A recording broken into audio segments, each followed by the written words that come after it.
Slee, good afternoon. Well, it looks like it's all systems go and everything seems to be back on track, of course, after that court decision. But I was just thinking now, wow, the matrics of 2021 have had a tough 2 years affected by the pandemic. Let us not forget. Certainly so. This is one resilient group of matrics, I must say. And of course, we know that the class of 2021, unlike the class of 2020, Dan, they've been subject to lockdown conditions for 2 years. This is the class that, of course, was in grade 11 in 2020 and had to do their matric year once more in the second year of a pandemic, dealing with rotational learning, dealing with hybrid learning. Others would call it e-learning as well. And so they've really overcome, I think, a number of challenges. And for uMalusi to, of course, state that they believe that the integrity of the exams was maintained and that the results can be released, I think really does come as a relief for this particular group. Just to take you through some of the numbers, Dan, we know that this is the 8th cohort of grade 12 learners to be writing exams under CAPS, and we also know that there were more than 896,000 candidates that had registered to write and sit for the 2021 examinations. Let's take a listen to the chairman of uMalusi with regards to the approval. Final decision by EXCO, having studied all the evidence presented by the EXCO, the EXCO of uMalusi Council, noted that apart from some examination irregularities, which were identified during the writing of the examinations, there were no systemic irregularities reported that might have compromised the credibility of and integrity of the November 2021 NSC examination administered by the IEB. And therefore, the Executive Committee of Council approves the release of the IEB November 2021 NSC examinations based on available evidence that the exams were administered in accordance with the examination policies and regulations. But the IEB is required to nullify the results of the candidate implicated in the examination irregularity. Slee, what concerns has uMalusi raised in relation to the class of 2021? I think the chairman, you would have heard at the end of that bite, mentioned what they describe as irregularities. Now, simply that means these are some issues that arise during the writing of exams, but mostly, or what's most concerning, is a growing trend of what uMalusi described as early access. I think, in simpler terms, basically leaks, Dan. And what we saw in 2021 were some cases in Gauteng and KwaZulu-Natal where learners actually saw the paper just moments, maybe a couple of minutes before writing the exam, and once getting a look at that exam paper, then they would take pictures and spread it through WhatsApp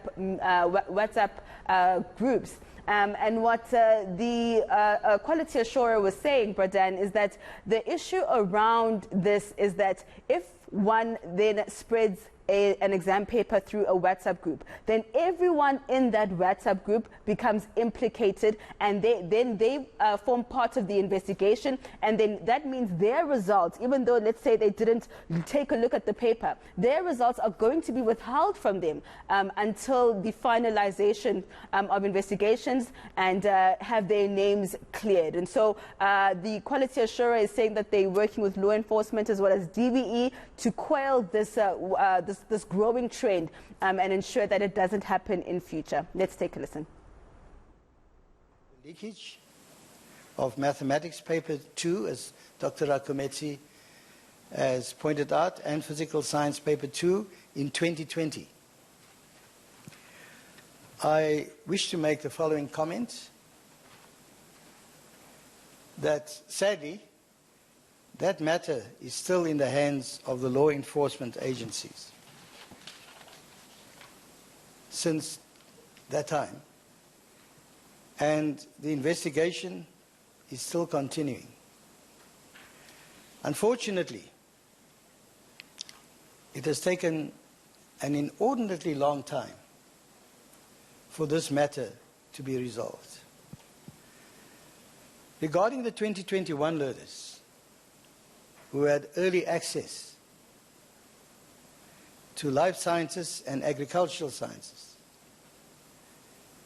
at centres in Gauteng and KwaZulu-Natal, as Dr. Rakometsi has pointed out, this is subject of an ongoing investigation, so we do not want to give away too much detail and information. I guess the investigation is still ongoing. We'll have to wait and see, Silindelo, what's going to be the outcome there. But overall, what's the view of uMalusi on the current state of the education system?